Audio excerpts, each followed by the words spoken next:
तो hello friends, आप सभी को हमारे YouTube channel energy career institute में स्वागत है। और आज हम आपके लिए एक मोस्ट इम्पॉर्टेंट टॉपिक पर चर्चा के लिए आए हैं। जो आपका टॉपिक है वो है रिलेटिविस्टिक मास। इसके पहले वाले वीडियो लेक्चर में हमने मास एनर्जी इक्विवेलेंस को प्रूफ कराया है, वर्क एनर्जी थ्योरम प्रूफ कराया है और वेलोसिटी एडिशन थ्योरम को भी प्रूफ कराया है। यदि आप उनको नहीं देखे हैं तो जाइए आप उनको देखिए, तभी आपको ये वीडियो समझ में आएगा। क्योंकि उसमें जो है हमने वेलोसिटी एडिशन थ्योरम में जो प्रूफ कराया है उसका यूज सीधे सीधे यहाँ पे होने वाला है। वेलोसिटी एडिशन थ्योरम का जो पूरा फाइनल रिजल्ट जो है उसका हम यहाँ पे यूज करेंगे। और वेलोसिटी एडिशन थ्योरम आपको तभी समझ में आएगा जब आप गैलीलियन और लॉरेंस ट्रांसफॉर्मेशन पढ़े रहेंगे। इसका मतलब कि सारी चीजें एक दूसरे से कनेक्ट है। तो आप सबसे पहले काम कीजिए कि गैलीलियन और लॉरेंस ट्रांसफॉर्मेशन से पढ़ना शुरू कीजिए। फिर उसको पढ़ने के बाद से आप मास एनर्जी इक्विवेलेंस पे आइए। उसके बाद से आप आइए वेलोसिटी एडिशन थ्योरम। फिर उसके बाद रिलेटिविस्टिक मास का यूज हम वर्क मास एनर्जी इक्विवेलेंस में करते हैं, जो E = mc स्क्वायर का डेरिवेशन होता है उसमें हम इसका यूज करते हैं। ठीक, तो चूंकि इसका डेरिवेशन जो है कई बार एग्जाम में पूछा गया है, आपको जो गेस्ट पेपर मिला हुआ है, गेस्ट पेपर में आप देखेंगे कि ये कई बार एग्जाम में पूछा जा चुका है रिलेटिविस्टिक मास को प्रूफ करने के लिए। तो इसका प्रूफ कोई ज़्यादा भारी भरकम नहीं है, इसका प्रूफ बहुत ईजी है। अगर आप चाहेंगे तो बहुत जल्दी इसको कर लेंगे। देखिए, इसका जो प्रूफ होता है, प्रूफ लॉरेंस ट्रांसफॉर्मेशन के बेसिस पे करते हैं हम। दो फ्रेम्स को कंसीडर करते हैं और वो दोनों फ्रेम्स जिन जो x y z and x dash y dash and z dash होते हैं, और इसमें जो फ्रेम एस डैश है वो फ्रेम एस के रिस्पेक्ट में along x axis v velocity से मूव करता है। ये सारी चीजें आपको पहले यहाँ पे लिखनी पड़ेंगी। तो चूंकि जब आप पहले इसको लिखेंगे, सबसे पहले आपको यहाँ लिखना ये है कि let two frames S in bracket x y z and s dash in bracket x dash y dash and z dash uh, in which frame s dash is moving along x axis with velocity v with respect to frame s, यानी frame s के respect में move कर रहा है। ठीक, उसके बाद जो है आपको इसका डेरिवेशन कैसे करेंगे, जो कि जो ये रिलेटिविस्टिक मास का फाइनल रिजल्ट हमारा है ये है m = m0 upon √1 - v square upon c square. m0 यहाँ पे क्या रहता है, रेस्ट मास रहता है। ठीक, और यहाँ पे m जो है ये मूविंग मास होता है। तो जब हम इसका डेरिवेशन करते हैं तो हम इसमें कुछ चीज़ों को फिर कंसीडर करते हैं। Consider two bodies of masses m1 and m2। यहाँ पे m1 और m2 दो मासेज लिए गए हैं जो एक दूसरे के विपरीत दिशा में गति करते हुए आ रहे हैं along x axis towards each other with velocity u dash and minus u dash। यानी कि फ्रेम s डैश में जो है ये दोनों पार्टिकल मूव कर रहे हैं एक दूसरे के विपरीत दिशा में, और फ्रेम एस डैश जो है इनकी वेलोसिटी को मेजर करता है u dash and minus u dash. ठीक, and consider u1 and u2 are the velocities of same bodies relative to an observer in S frame. और ठीक उन्हीं दोनों पार्टिकल्स के वेलोसिटी को जो एस फ्रेम में ऑब्जर्वर है वो क्या मेजर कर रहा है, u1 एंड u2 मेजर कर रहा है। ठीक, तो चूंकि हम इसका यूज इसलिए कर रहे हैं क्योंकि अभी हम जो है आगे वेलोसिटी एडिशन थ्योरम को इसमें यूज करके और तब हम इस फाइनल रिजल्ट को डिराइव कर सकेंगे। तो सबसे पहले आपको ऐसे फ्रेम बना लेना है और इसमें जो दो पार्टिकल्स हैं पहले हम इसको बिफोर कोलिजन और आफ्टर कोलिजन मोमेंटम निकालेंगे। क्योंकि मोमेंटम कंजर्वेशन ऑफ मोमेंटम उसके बाद अप्लाई करेंगे इस पर हम, और फिर आगे हम इसको प्रोसीड करेंगे। तो हमने दो पार्टिकल को यहाँ पे कंसिडर किया है। बिफोर कोलिजन आप देख रहे हैं कि इनकी वेलोसिटी जो फ्रेम एस डैश वो मेजर कर रही है u dash and minus u dash. इनके मासेज m1 एंड m2 है। आफ्टर कोलिजन जो है ये दोनों पार्टिकल रुकेंगे, क्योंकि जब इनकी टक्कर होगी तो इनकी वेलोसिटी क्या हो जाएगी, 0 हो जाएगी। और चूंकि इन्हीं दो सेम पार्टिकल्स को बिफोर कोलिजन इनकी जो वेलोसिटी ये मेजर कर रहा है वो u1 एंड u2 मेजर कर रहा है। ठीक, अब इनका डेरिवेशन देखिए कैसे करें। डेरिवेशन में आप ये सारी चीजें लिख लेंगे। इसके बाद जब हम इसका डेरिवेशन स्टार्ट करते हैं तो यहाँ पे हम वेलोसिटी एडिशन थ्योरम का हम यूज करते हैं। यदि आप वेलोसिटी एडिशन थ्योरम नहीं पढ़े तो आप जाइए पहले वहाँ देखिए वेलोसिटी एडिशन थ्योरम कैसे होता है, कैसे प्रूफ होता है, उसके बाद आपको ये चीजें आसानी से समझ में आ जाएंगी। तो हम यहाँ पे लिखेंगे according to velocity addition theorem. देखिए वेलोसिटी एडिशन थ्योरम क्या कहती है, u = u dash plus v upon 1 plus v upon c square u dash. यही हमारी वेलोसिटी एडिशन थ्योरम है, इसी का हमें यूज करना है। अब ध्यान दीजिए, हम यहाँ से हम u1 और u2 का वैल्यू निकालेंगे। देखिए कैसे निकालेंगे। सो u1 इज इक्वल टू क्या होगा, u1 इज इक्वल टू होगा u dash plus v upon 1 plus v upon सी स्क्वायर u डैश। सिमिलरली अगर हम u2 की वैल्यू निकालें तो क्या होगा, यानी कि u2 की वैल्यू क्या होगी, u2 की वैल्यू होगी माइनस u डैश। इसको हम मेजर करेंगे। पहले क्या करेंगे, हम इन दो वेलोसिटीज को लेंगे, u1 और u डैश को लेंगे, फिर u2 लेंगे और माइनस u डैश को लेंगे। तो जब हम u2 को लिए हैं तो अब इस बार हम माइनस u डैश को लेंगे, प्लस में v अपान 1 प्लस 1 माइनस अब हो जाएगा v अपान सी स्क्वायर u डैश। यहाँ प्लस की जगह क्या हो जाएगा, माइनस हो जाएगा। अब इसे आप इक्वेशन फर्स्ट कह दीजिए और इसे इक्वेशन सेकंड कह दीजिए। इसके बाद हम यहाँ पे जो है कंजर्वेशन ऑफ मोमेंटम यूज करेंगे, क्योंकि यहाँ पे जो पार्टिकल है, पार्टिकल का बिफोर कोलिजन और आफ्टर कोलिजन दोनों में इसका मोमेंटम क्या रहेगा, कंजर्व रहेगा, तो हम उसी का यूज करेंगे। Using conservation of momentum, conservation of momentum का हम यूज करेंगे। तो ध्यान दीजिए, बिफोर कोलिजन इसका मोमेंट फर्स्ट पार्टिकल का क्या होगा, m1 u1, ठीक, फ्रेम यस के लिए, plus m2 u2 is equal to, ये बिफोर कोलिजन हो गया। फॉर फ्रेम यस के लिए जो पहले पार्टिकल m1 है उसका वेलोसिटी यस क्या मेजर किया है, u1 मेजर किया है, और m2 का लिए u2 मेजर किया है, और मोमेंटम का formula p is equal to क्या होता है, mv होता है। तो हम उसी का यूज यहाँ पे जनरली किए हुए हैं। तो ये m1 u1 plus m2 u2 is equal to, अब ध्यान दीजिए बिफोर कोलिजन तो वेलोसिटी जीरो हो जा रही है, तो इसका मतलब कि यहाँ वेलोसिटी जीरो हो गई। देखिए यहाँ पे मान लीजिए कि u1 और u2 तो दोनों जीरो हो गया, तो फिर यहाँ पे वेलोसिटी हो गया। तो ध्यान दीजिए यहाँ पे आप एक चीज नोटिस करें कि जो हमारा फ्रेम ये स्टेल्स है वो v वेलोसिटी से मूव कर रहा है। किस वेलोसिटी से मूव कर रहा है, v वेलोसिटी से मूव कर रहा है। अब आप चीज एक ध्यान दीजिए, अगर किसी बस में दो लड़के विपरीत दिशा में दौड़ते हुए आ रहे हैं, तो जब वो दोनों लड़ेंगे तो रुकेंगे, बट बस तो चल रही है ना, तो उनका फाइनल वेलोसिटी से वो मूव तो कर रहे हैं ना। किसी बाहरी ऑब्जर्वर के लिए, जो कोई बाहर लड़का बैठा है, जैसे आप एक चीज मैं जो बताना चाह रहा हूँ, थोड़ा ध्यान देंगे तो समझ में आ जाएगा। अभी ये कोई बस है और यहाँ कोई एक बाहरी ऑब्जर्वर बैठा हुआ है, ये बस के अंदर देख रहा है कि दो लड़के इधर दौड़ते हुए आ रहे हैं और बस इधर आगे मूव कर रही है वेलोसिटी से। तो यहाँ पे जब ये दोनों लड़ेंगे तो यहाँ पे एक मास बनेंगे, ठीक। इसके लिए ये देखेगा कि कोई एक मास है जो v वेलोसिटी से क्या कर रहा है, मूव कर रहा है ये। तो इस ऑब्जर्वर के लिए ये तो मूव ही कर रहे हैं, तो चूंकि इसमें जो है ये फ्रेम हमारा रुका हुआ है, यस फ्रेम हमारा, यस डैश फ्रेम ही केवल चल रहा है, तो हम यस फ्रेम के लिए ही ये सारी चीजें लिख रहे हैं। तो यहाँ पे जब आप दोनों लड़ेंगे तो इनका मास जो है ऐड हो जाएगा m1 m2, और इनका वेलोसिटी फाइनल क्या हो जाएगा, v हो जाएगा, जिस वेलोसिटी से ये फ्रेम एस्टेंस मूव कर रहा है। ठीक, यही कंसेप्ट वाली चीज है, यही समझने वाली चीज है। ये समझ में आ गया तो आप इजीली इसको कर लेंगे, नहीं तो फिर यहाँ पे m1 u1 plus m2 u2 जो कस्ट फटाक से जीरो लिखेंगे, फिर सारा काम गड़बड़ हो जाएगा। अब यहाँ पे आप क्या करेंगे कि u1 की वैल्यू को यहाँ रखेंगे, u2 की वैल्यू को यहाँ रखेंगे, और फिर आगे इसको सॉल्व करेंगे। तो इस फिगर को मैं इरेज कर दे रहा हूँ, इसकी जरूरत है ही नहीं।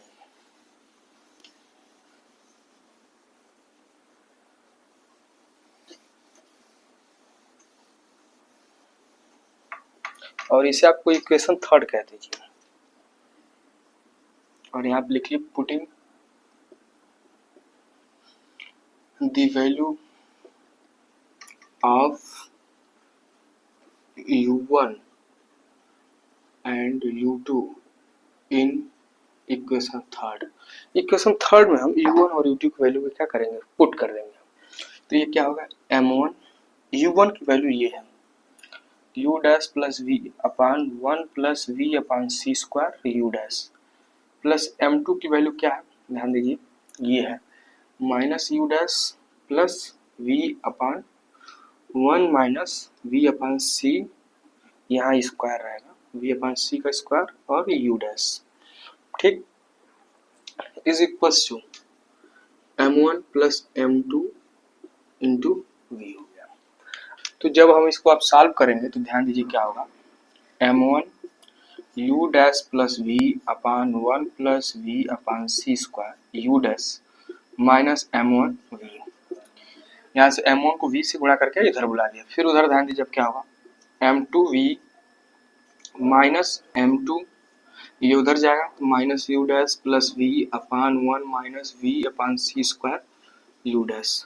अब ध्यान दीजिए हम इसको सॉल्व करेंगे आगे, तो ये होगा m1 और ये होगा u डैश प्लस v। अब इस पूरे का v से गुणा करके लिख देंगे, minus v square upon C square you dash upon 1 plus we upon C square you dash is equals to m2 को बाहर कर लेंगे यहाँ से, फिर इस पूरे का इसमें गुणा कर दीजिए तो होगा v plus we square upon, और नहीं, v minus we square upon C square you dash minus minus minus plus u dash plus v upon 1 minus v upon C square you dash. ठीक, अब ध्यान दीजिए क्या करेंगे, अब एक चीज आप ध्यान देंगे इसमें कि ऊपर का जो ये वैल्यू है ये सेम इसके इक्वल है, न्यूमरेटर इसका क्या है, इक्वल है, u dash positive positive, v positive positive यहाँ भी है, फिर एक जगह निगेटिव है तो नहीं सॉरी देखिए यहाँ पे माइनस हो जाएगा, तो एक जगह ये निगेटिव निगेटिव का पॉजिटिव पॉजिटिव होगा, फिर ये भी निगेटिव, यानी दोनों न्यूमरेटर क्या है, इक्वल है, तो हम न्यूमरेटर से न्यूमरेटर को कैंसिल आउट कर देंगे। फिर ध्यान दीजिए क्या बचेगा हमारे पास, m1 upon 1 plus we upon C square you dash is equal to m2 upon 1 minus v upon C square you dash बचेगा। अब ध्यान दीजिए हम क्या करेंगे, m1 और m2 की वैल्यू को निकालेंगे, m1 बटे m2 की, तो m2 को यहाँ नीचे बुलाएंगे और इसको ऊपर भेज देंगे, तो ध्यान दीजिए क्या होगा, m1 बटे m2 इज इक्वल टू, ये यहाँ पे आएगा और इसको वहाँ भेज देंगे, 1 plus we upon C square you dash upon 1 minus v upon C square you dash. ये वैल्यू हमको मिल गई। अब ध्यान दीजिए हम यहाँ पे क्या करेंगे, यहाँ पे हम इनकी वैल्यू को निकाल कर अलग से हम यहाँ पे भरेंगे, इसको हम equation number, in equation third में रखे हैं तो इसको इक्वेशन फोर्थ कह दीजिए, इसको हम लाकर अलग से सॉल्व करेंगे इनकी वैल्यू को और लाकर इक्वेशन नंबर फोर्थ में हम रखेंगे। तो ध्यान दीजिए जब इसको कैसे निकालेंगे हम, पहले इसे आप नोट कर लीजिए, तो इसे आप नोट कर लिए होंगे और मैं इसको इरेज कर रहा हूं, इसको जब मैं आगे इरेज कर दूं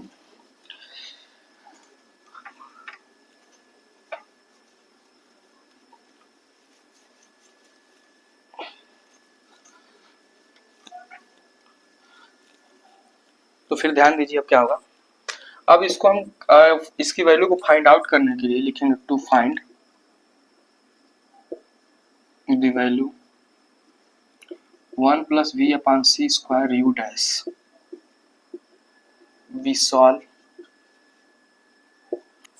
solve 1 minus u square upon सी स्क्वायर, इसको हम सॉल्व करेंगे। ठीक, तो देखिए अब इसको सॉल्व कैसे करेंगे हम, शुरू में जब हमने u1 की वैल्यू निकाली थी, u1 की वैल्यू क्या थी, u1 इज इक्वल टू था u dash plus v upon 1 plus v upon C square you dash, यही थी u1 की वैल्यू।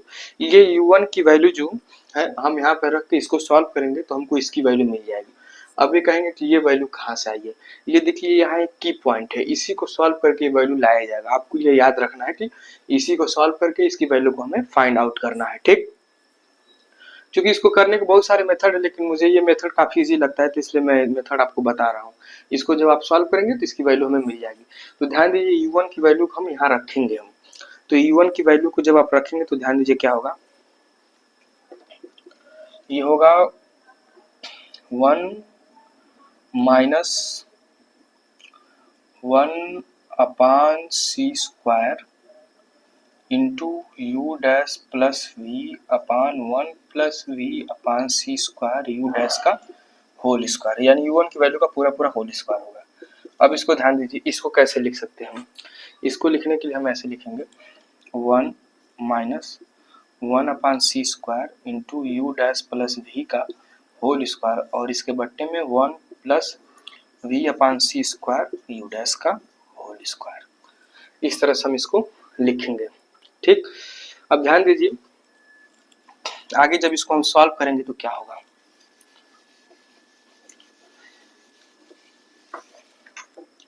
इधर चल रहा है 1 माइनस v1 का स्क्वायर अपान सी स्क्वायर।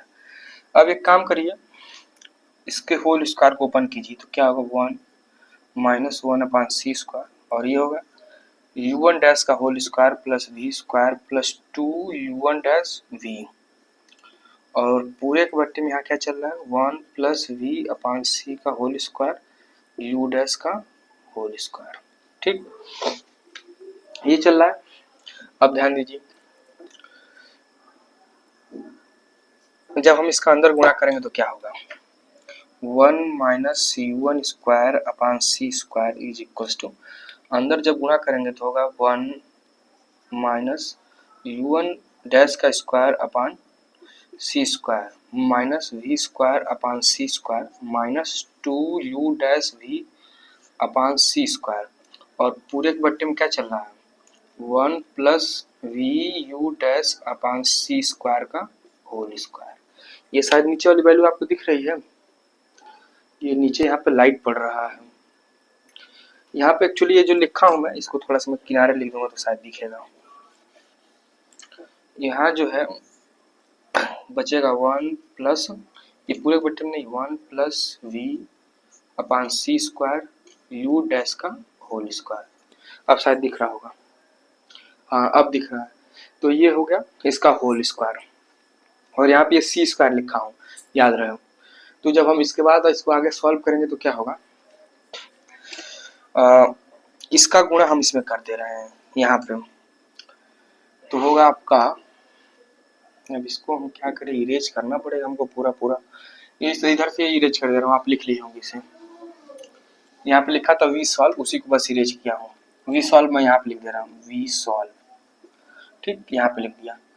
अब ध्यान दीजिए ये होगा 1 माइनस u1 का whole square upon C square is equal to, इसका इसमें गुणा होगा तो होगा 1 प्लस वी अपान सी का whole c square you dash का होल स्क्वायर माइनस ये हो गया u1 डैश का square by c square minus we square by c square minus 2 u dash v upon C square. ठीक, और अब पूरे बट्टे में हम इसको लिख सकते हैं 1 plus v c square you dash का होल स्क्वायर। अब ध्यान दीजिए इसका होल स्क्वायर ओपन कर देंगे हम, तो इसका जब होल स्क्वायर ओपन करेंगे इधर आप वाला आप नोट कर लिए होंगे, अगर नहीं नोट किए होंगे तो वीडियो को रोक करके आप नोट कर लीजिएगा। मैं इरेज कर दे रहा हूँ क्योंकि जगह उधर कम है और मुझे बड़ा बड़ा लिखना होता है ताकि साफ साफ दिखाई दे सके। ठीक, तो जब मैं उसका होल स्क्वायर ओपन करूंगा तो होगा 1 माइनस u1 का whole square upon C square is equal to, वो होगा 1 plus we square upon C square और यहाँ पे यू डैश का भी स्क्वायर रहेगा plus 2 v u dash upon सी स्क्वायर। ठीक, यहाँ सी स्क्वायर की बजाय सी पावर 4 रहेगा, चीज नोटिस करने वाली है वैल्यू का, यहाँ पे सी पावर 4 रहेगा। ठीक, क्योंकि होल स्क्वायर ओपन हो रहा है माइनस यू डैश का whole square upon C square minus we square upon C square minus 2 u dash v upon C square और फिर पूरे की वैल्यू में चल रही है 1 plus we upon C square you dash का होल स्क्वायर। अब ध्यान दीजिए इससे ये वैल्यू कैंसिल आउट हो जाएगी 2 वी यू डैश अपान सी square minus 2 u dash v upon सी स्क्वायर, सेम वैल्यू कट गई। ठीक, अब हमें निकालना किसका value 1 plus we upon C square you dash की वैल्यू निकालनी। ये वैल्यू देखिए वही सेम है बट स्क्वायर के फॉर्म में है, तो हम इसको यहाँ ले जा रहे हैं और इसको नीचे भेज दे रहे हैं, तो हो जाएगा 1 plus we upon C square you dash का whole square is equal to नीचे आ जाएगा और यहाँ पे क्या बचेगा 1 plus we square you dash square upon C power 4 minus you dash का square upon C square minus we square upon C square. पूरे के बट्टे में 1 माइनस u1 स्क्वायर अपान सी स्क्वायर, ये वैल्यू नीचे लिख दिया। ठीक, अब इसके बाद से ध्यान दीजिए क्या होगा, अब इसको सॉल्व करेंगे हम। तो इसको सॉल्व करने के लिए क्या कर रहा हूँ मैं, 1 minus we square c square, v square और सी स्क्वायर शायद कॉमन है, हाँ कॉमन है, तो इसको आगे आप यहाँ पे ऐसे लिखिए, ये होगा आपका, इसको और इसको मैं एक साथ लिख दे रहा हूँ, ठीक, तो हो जाएगा 1 minus we square upon C square, और इसमें देखेंगे आपकी कॉमन है क्या, इसको ब्रैकेट में क्लोज कर दे रहा हूँ, इसमें कॉमन है u डैश स्क्वायर अपान सी स्क्वायर, क्या है इसमें कॉमन है माइनस के फॉर्म में, तो यहाँ से बचेगा 1 और ये माइनस में चला जाएगा और ये हो जाएगा v स्क्वायर अपान सी स्क्वायर, ठीक। अब पूरे बटे में चल रहा है 1 माइनस u1 का स्क्वायर अपान सी स्क्वायर। अब एक चीज़ यहाँ पर नोट, ये सारी चीज़ें ऐसे ही रहेंगी, ये वैल्यू यहाँ पे ऐसे ही लिखेंगे, फिर आगे ध्यान दीजिए, अब इसमें देखेंगे आपकी पूरे में से 1 minus we square upon C square common है, पूरे में से ऑल ओवर में से क्या है, ये कॉमन है, तो जब हम पूरे में से कॉमन निकालें तो 1 minus we square upon C square हमने कॉमन निकाला, तो यहाँ बच गया 1 माइनस यहाँ क्या बच गया u डैश का स्क्वायर अपान सी स्क्वायर, और फिर पूरे बट्टे में क्या चल रहा है 1 माइनस u1 का स्क्वायर अपान सी स्क्वायर चल रहा है पूरे बट्टे में, और इधर क्या चल रहा है 1 अपान वी अपान सी का स्क्वायर u डैश का होल स्क्वायर, इधर ये वैल्यू चल रही है। अब हमको चूंकि वैल्यू इसकी चाहिए और ये स्क्वायर के फॉर्म है, इस स्क्वायर को हम उधर ट्रांसफर कर देंगे तो क्या बना देगा, रूट बना देगा, तो हम सीधे सीधे यहाँ से इसको हम इधर ट्रांसफर कर दे रहे हैं, और ये जाके इधर क्या बना दिया रूट, यहाँ पे सी स्क्वायर ध्यान दीजिएगा, तो ये वैल्यू हमको इसकी चाहिए थी तो हमने स्क्वायर को इधर भेजा तो रूट बना लिया। अब ये किसकी वैल्यू केवल हुई 1 plus we upon C square you dash की वैल्यू, इसकी हमें इसकी भी वैल्यू चाहिए, तो चूंकि ये को निकालने के बाद हम दूसरा ऐसे ही लिख सकते हैं, सिमिलरली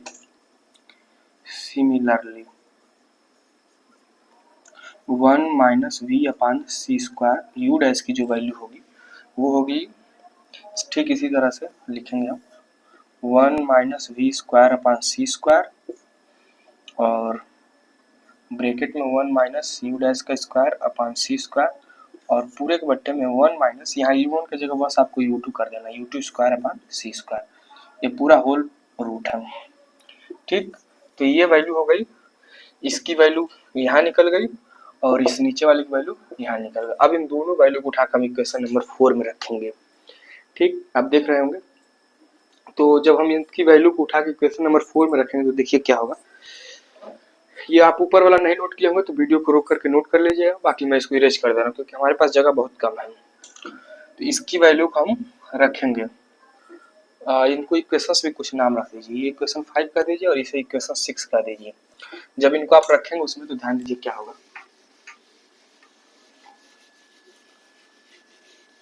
ध्यान दीजिए, लिखेंगे यहाँ पे हम पुटिंग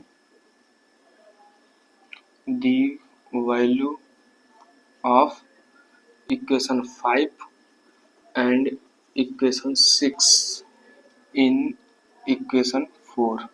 हम इक्वेशन 5 और 6 की वैल्यू को इक्वेशन नंबर 4 में रखेंगे तो होगा m1 upon m2 is equals to, ये ऊपर रहेगा 1 minus we square upon C square, एक ब्रैकेट में 1 माइनस यू डैश का स्क्वायर अपान सी स्क्वायर, और फिर पूरे बट्टे में क्या चल रहा है 1 माइनस u1 का स्क्वायर अपान सी स्क्वायर, ये पूरा का पूरा किस में चल रहा है रूट में है, फिर इसके पूरे के बट्टे में ये m1 बट्टे m2 के इक्वल है, पूरे के बट्टे में फिर इसको लिखेंगे 1 minus we square upon C square in bracket 1 minus you dash का स्क्वायर अपान सी स्क्वायर, और पूरे के बट्टे में 1 माइनस u2 का स्क्वायर अपान सी स्क्वायर, ठीक। अब एक चीज आप नोटिस करेंगे कि इनका न्यूमरेटर जो है सेम सेम है, न्यूमरेटर क्या है सेम है, तो न्यूमरेटर जब सेम है तो इनको हम कैंसिल आउट कर सकते हैं, तो इससे ये पूरी वैल्यू कट गई, ठीक। तो बचा क्या है ध्यान दीजिए,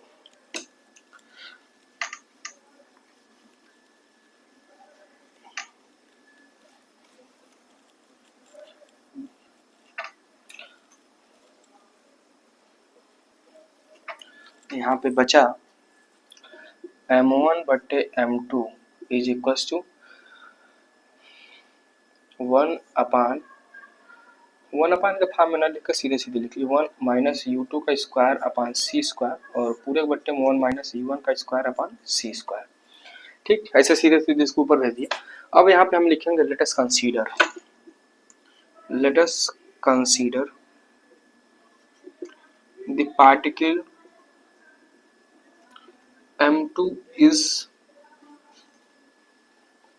moving with zero velocity। मतलब क्या कि हम मान रहे हैं कि जो M2 है उसकी वेलोसिटी जीरो है, मतलब such that M2 is in rest form. M2 क्या है? रेस्ट फॉर्म में। देन जब वो M2 रेस्ट फॉर्म है तो M2 की वेलोसिटी क्या है? U2 है, मतलब कि U2 इज इक्वल टू क्या होगा? सीधे सीधे जीरो हो गया। तो जब U2 बराबर जीरो इस इक्वेशन में आप रखेंगे तो क्या होगा? M1 बट्टे M2 इज इक्वल टू 1, चूंकि यहाँ रूट भी चल रहा है ना, शायद ये रूट भी है, रूट की वैल्यू है 1 और ये जीरो हो जाएगा पूरा, रूट में माइनस जीरो अपान ये फिर अंडर रूट 1 माइनस C1 का स्क्वायर अपान सी स्क्वायर। ठीक, अब ध्यान दीजिए रूट अंडर रूट 1 की वैल्यू 1 हो जाएगी सीधे सीधे और यहाँ पे बचेगा 1 minus C1 square upon C square is equal to, यहाँ पे M1 और M2 चल रहा है। नाउ हमने देखा कि M2 इज रेस्ट फॉर्म में है, तो जब वो रेस्ट फॉर्म में है तो उसका रेस्ट मास होगा। तो यहाँ पे लिखेंगे now take simple notations, now take simple notations.